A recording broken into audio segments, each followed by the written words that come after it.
Hey everybody, Dustin Young here, Lone Roamer, and today I am starting the build of the decorative wall. So I've been spending a lot of time getting the garage dialed in for the channel, giving me a place to be able to record and review products and a better space for as I'm modding the Tundra and going through those mods and really talking about how it gets done, bike reviews, bike part reviews, all that good stuff. So location reviews, right? So if you like the content, please like the channel, please subscribe, hit the bell icon. That way you get notified when new content comes out. I'm gonna try to get to where I'm doing 2 or 3 videos a week for a while. Really, I got a lot of videos backlogged that I've written, I need to get recorded. So, but I've been doing so much live building that's really what I'm gonna be focused on for the next couple of videos. You can sort of see it, I'm sure. I fully insulated the garage doors instead of buying new ones for now. I actually used really nice insulation, so it's actually an R9 value. Quieted this place down a ton. Redid the floor. I got all this stuff to do a video on that, but right now I'm working on the wall and I'm really excited. So my grandpa was actually a contractor, made cabinets and furniture. I got a lot of great experience doing woodwork growing up as a kid. And I've continued to do it throughout my adult life. This wall is going to end up with bikes hung very similarly, but I got to get some cool stuff I want to get made for this. So there'll be 4 bikes on the wall and there's going to be storage. I'm actually going to have a place for the Dometic cooler to be, so you can slide it out, grab the beer while you're working, slide it in, everything put away, and then I'm going to eventually build a nice table. Right now this wall, sugar pine. Sugar pine coming from Georgetown Milling in Georgetown, California, Georgetown Mill Works. You know, Raphael, I went up, did a visit. The guy's making really nice stuff. If you're thinking about doing wood projects, you want some tongue and groove, you want some shiplap, you want some things like that. He's milling really nice stuff, and it's beautiful wood. You know, he's got several different types, you know, ponderosa, sugar pine, and some other things. So, you know, don't forget to check him out. Pricing was fantastic. Couldn't be happier. Delivered it to the house. Everything's perfect. One of the reasons I chose sugar pine is I love the bluing in sugar pine. You know, it's soft. It's going on a wall, so you don't have to worry about that. It's not going down as a floor, so I'm not going to have to worry about some of the protective stuff to keep it from getting torn up. But I love the sugar pine. I love the look of it. I love that you get a lot of that bluing. You know, ponderosa. I love ponderosa pine. I'm actually going to build a table out of it. You get a lot of the bluing's more like knifing through the wood, whereas this is more like streaking, and so I'm really excited. This stuff is, I decided I'm going to build this wall in single length, no seams. I just, for some reason with this project, I've gone back and forth. I've decided to do no seams. The other thing, if you're looking to do something like this, Raphael told me to find these. They're Uber grade. It is an RT trim head screw, number 8. I'm doing 2.5. Got to get through the 5/8 lumber, half rock, or 5/8 rock because it's a garage, and then into the 2x4s. The really cool thing, I don't know if I can make this super visible or not.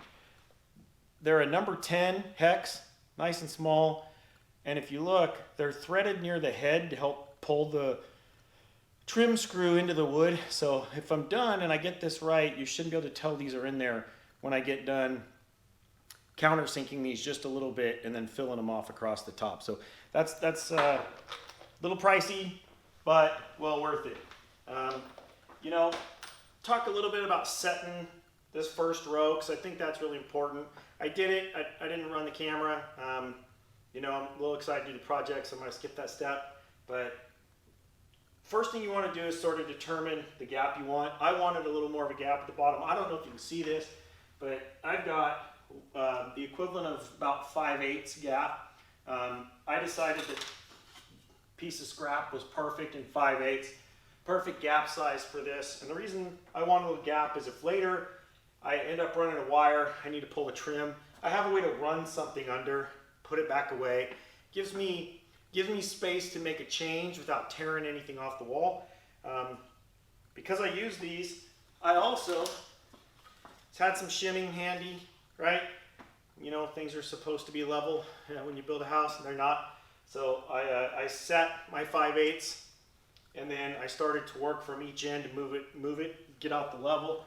I'm using a longer level here because of the length of wood I'm using. And I started setting the level on here, and I was getting everything sort of right. And I used the shims until I was really happy with the seat of the first board.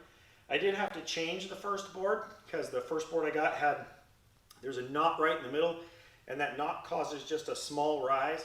But 7 feet that way, that rise caused a little close to about a 1/4 inch gap, just enough to put you on the edge, and you can't. I mean, they're 10 inches wide, so you can't flex them around. So you need to be a little bit careful about where your boards go and work through that. I set the second row to make sure as I went up that first row was level and clean, and double checked it, and I am level to start. So I've just got it tacked in, and I'm going to go ahead and get the rest of this out of the way, move the bikes, get all that done, posters down, you name it. And then I'm going to set, you can easily see where the wall studs are, but I'm going to set it because I want to follow these up all the way along, make a really clean two per board, maybe 3 per board. I haven't decided yet. And then I've got to do this cutout and extend this forward. I was going to get rid of it. I'd rather have a finished wall with nothing. I was thinking about moving it down to the end. That's still open. We'll see as I go through the build what I do, and I'll just keep building this out. As I move along, if I run into something, I'll give you tips and tricks on how to get around it and how to build a decorative wall like this. Still a little bit undecided on the finish. We're going to see where that goes. I was going to get a router out and build some mountains, build a river, get the logo in it. We'll see if I get that ambitious in 5/8 pine, or if I decide to, make other parts that attach to it instead. We'll sort of see where that one goes. But anyway, hope everybody's having an awesome day, and I really look forward to working through this video. So let's go ahead and get into building this thing out, and getting to work, and what it takes to get a wall like this put up.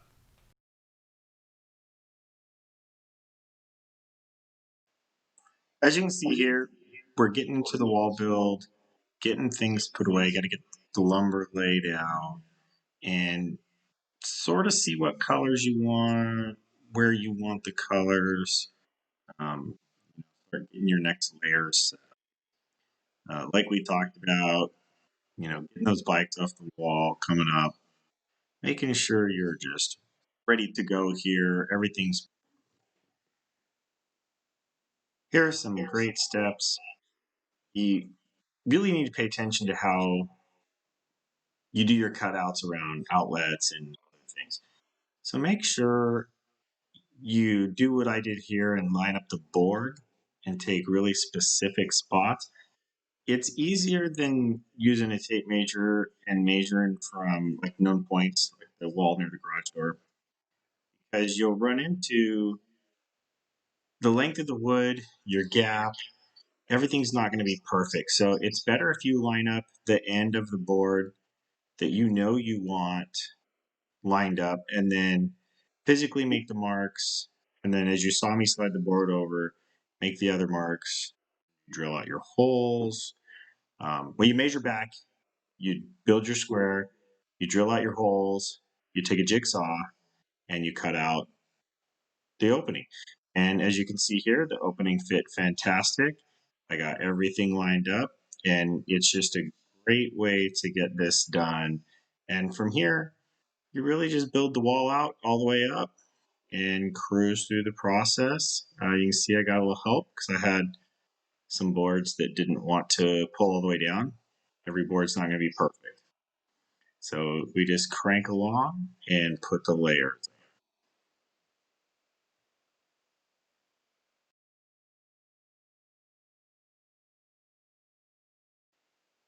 Well, we got a lot of the boards up. Now it's time I'm going to use a pencil, lightly draw the lines here, use a level so I follow the studs all the way up perfectly, so that when I start driving screws, I can follow a nice line. And then having 2 screws in the face, in the field, I'm going to get nice straight lines up my wall. And this will give me a really nice finished look. Well, we've made some real progress on this wall. I got to rip the top piece and get that put together, make sure that's all done, get it put in, and then I got to figure out color. I'm not actually sure I'm going to change it against this floor. I'm actually pretty happy, so I might light honey it. I don't know. I'm going to test fit the bikes up here now, start to see where I'm at, what I'm liking, what I want to change, and keep evolving this wall. But you know, if you caught a couple tips as you go, if you're going to use an extender, which I normally don't, I tried it. You want to cut an even smaller hole. Well, that worked. I think it would have been better to just put a new box in. Just pull the electrical, cut that box, yank it, put a new fitted box in, and just make everything nice and tight. Those extenders, it's a garage, so we're gonna let it go. I was gonna pull that out, and I changed my mind and thought, you never know if I'm gonna want power here. I've got to put power in over here for the fridge anyway, so I thought it'd just be better to leave it alone.